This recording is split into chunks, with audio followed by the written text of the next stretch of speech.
Hello, Leos, and Happy New Year! We are in our last week of 2022, stepping into 2023, and this is a time of celebration and maybe a time of setting intentions, New Year's resolutions, this kind of thing.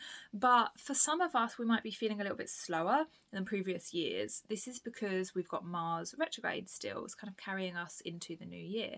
And so Mars is like our energy, passion, motivation. And because it's retrograde, it might be that those things are taking a little bit of a backseat. We don't feel so motivated. We don't feel so passionate about things.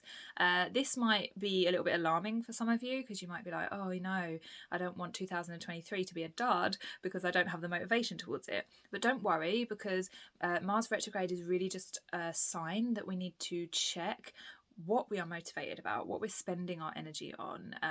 Are you having like energy leaks? Do you need better boundaries? Are you spending too much attention on things that don't fulfill you? Are you spending any time on things that fulfill you, any energy around things that fulfill you? It's really important for you to look into that and to not judge yourself as you take a step into 2023.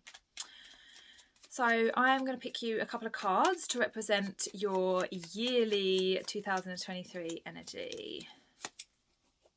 Okay, so we have got the Knight of Wands and the Hierophant.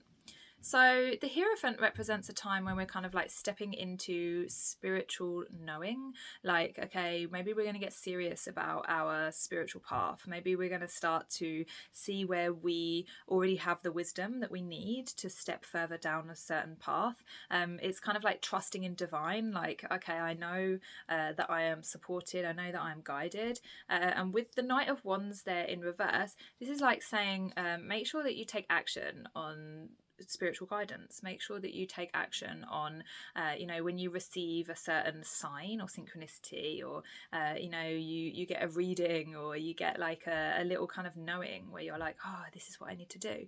Make sure you take action on that, because with the Knight of Wands in reverse, there might be some hesitancy this year where you say to yourself, oh, should I do that? Should I take up that space? Should I follow that sign? But actually, it's a really important year for you to act on divine timing, to act on divine guidance, the knowing of your soul, basically. Take action on it. So Happy New Year, guys. I hope it's magical for you, and I will see you in 2023.